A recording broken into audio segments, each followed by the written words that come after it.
Sejarah Kerajaan Cirebon dimulai pada abad ke-15 Masehi ketika Prabu Mudakarsa, seorang pangeran dari Kerajaan Demak, mendirikan kerajaan baru di wilayah yang sekarang menjadi kota Cirebon. Prabu Mudakarsa diberi wilayah Cirebon sebagai hadiah atas jasanya dalam membantu Kerajaan Demak. Kerajaan Cirebon berkembang pesat sebagai pusat perdagangan dan kebudayaan di wilayah Jawa Barat. Letaknya yang strategis di tepi pantai membuatnya menjadi tempat persinggahan penting bagi para pedagang. Di bawah pemerintahan Prabu Mudakarsa dan para penerusnya, Kerajaan Cirebon tumbuh menjadi kekuatan regional yang kuat. Mereka membangun struktur pemerintahan yang terorganisir dengan baik, memperluas wilayah kekuasaan mereka, dan mendukung perkembangan agama Islam di wilayahnya. Pada masa keemasannya, Kerajaan Cirebon dikenal karena kekayaan seni dan budayanya. Seni tari, musik, dan arsitektur menjadi bagian penting dari kehidupan masyarakat Cirebon pada masa itu. Seni tari topeng Cirebon dan seni ukir kayu Cirebon adalah beberapa contoh warisan seni yang masih dilestarikan hingga saat ini. Namun seperti banyak kerajaan di masa lampau, Kerajaan Cirebon juga mengalami pasang surut dalam sejarahnya. Pada abad-abad berikutnya, kerajaan ini terus menghadapi persaingan dan konflik dengan kerajaan-kerajaan tetangga, terutama Kesultanan Banten dan Mataram. Pada abad ke-17, Kesultanan Mataram berhasil menguasai wilayah Kerajaan Cirebon. Meskipun demikian, keturunan Raja-Raja Cirebon tetap memegang peran penting dalam administrasi kesultanan tersebut. Setelah masa penjajahan Belanda, wilayah Kerajaan Cirebon terbagi menjadi beberapa kabupaten dan kota kecil.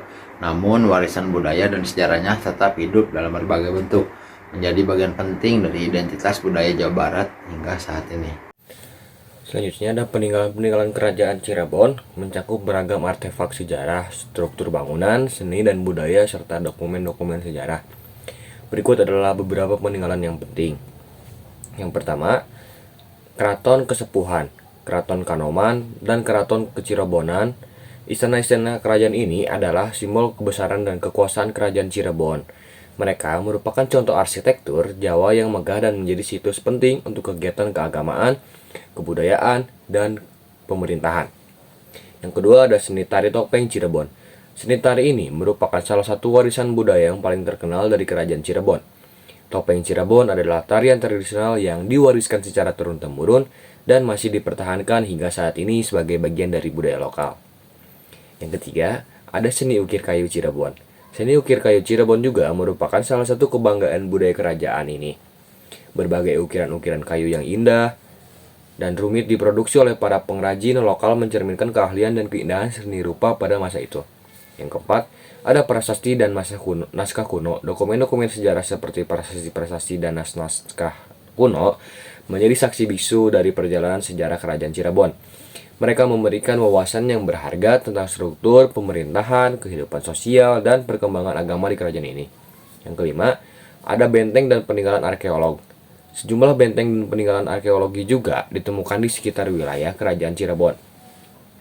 Benteng-benteng ini mungkin digunakan untuk melindungi wilayah dari serangan musuh atau sebagai pusat perdagangan dan pertahanan.